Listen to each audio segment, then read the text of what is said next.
We're going to continue on with how a bill becomes a law, and we're going to talk a little bit about voting in Congress.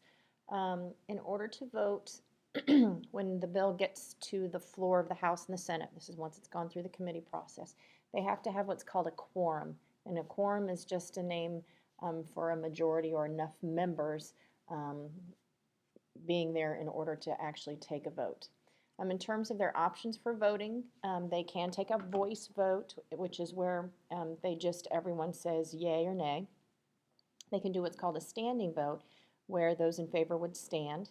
A roll call vote is one where they actually go and kind of take attendance, and they say the person's name, and the person will individually say how they vote. And then finally, electronic voting, which is usually what they use. And at each one of their desks, they have three buttons: a green, a red, and a yellow. Green means yes, red means no, and then the yellow button, they're voting that they are present, which means they really don't want to vote yes or no on this piece of legislation.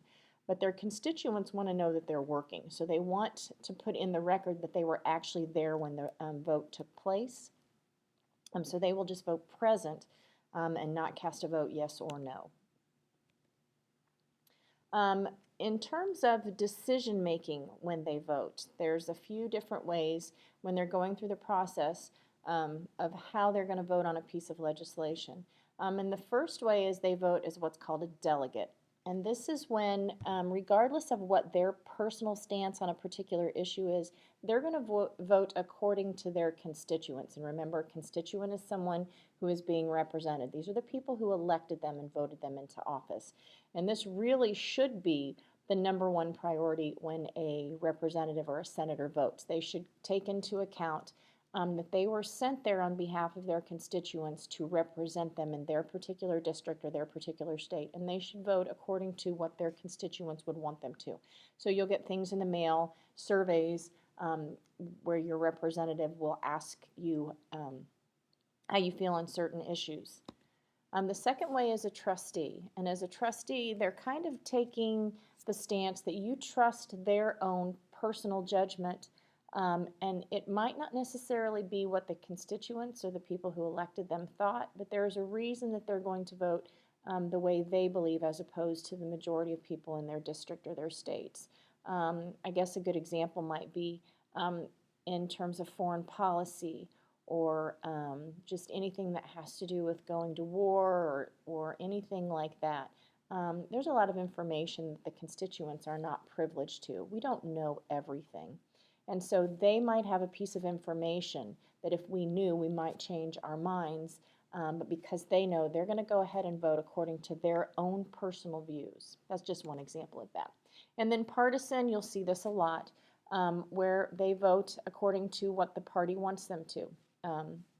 And a lot of votes that take place in Congress, you will see all of the Democrats vote together, and typically the Republicans will vote in the opposite, and they all vote as a block. And we talked about the whips and them keeping track of votes, so they're responsible for going around along with the majority and the minority leaders to make sure that the people that are in Congress vote with the party.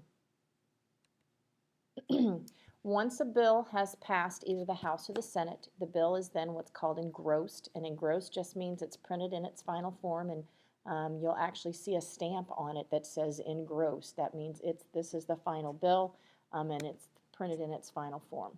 Then what is going to happen after it gets through the House or the Senate, the Speaker of the House will sign it. If it's in the House, the President of the Senate will sign. And then what they're going to do is they're going to send it to the other house. So if this is a bill that originated in the House of Representatives, it's going to go through this process. Then they're going to send it to the Senate, and it's going to go through this whole entire process all over again in the Senate and vice versa. So if it starts in the Senate, then it will go to the House of Representatives. Conference committee, this is a really, really important committee, so much so that sometimes it's referred to as the third branch of Congress. Obviously, if a bill originates in a committee in the House of Representatives, goes through a committee, and then a subcommittee, back to the committee, then to the floor of the House, this bill probably doesn't look anything like what the original bill started out with. And then once you send it to the Senate, it is for sure not going to look like the same bill. So we have two versions of a bill, and we can only send one version to the President.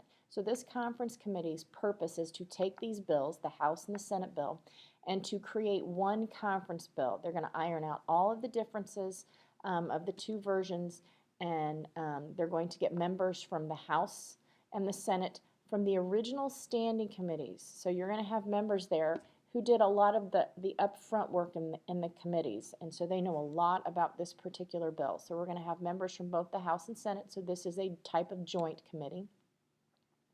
And then once they complete this bill, now it has to go back to the House and the Senate to be voted on.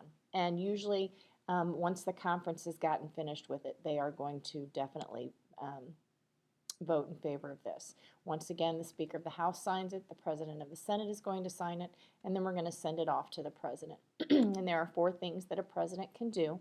He can sign it and it becomes law. He can veto the bill, and then once he vetoes it, it's not necessarily over. It's going to go back to the House which originated. So if it started out in the House, it's going to go to the House. If it started in the Senate, it's going to go to the Senate. But it's going to require 2/3 votes in both the House and the Senate to override it. And if they get enough votes, then this becomes law without the President's signature. Then you have what's called a pocket veto, and we'll talk about a pocket pass here in a second. And both of them entail the President doing absolutely nothing with this bill. He's going to set it aside and not sign it. And then depending on what Congress does within those 10 days determines the outcome of this bill. So if Congress adjourns within those 10 days, it's the end of the year and the session is over, then that bill is going to die. But if Congress is still in session after those 10 days, then the bill becomes law without the President's signature.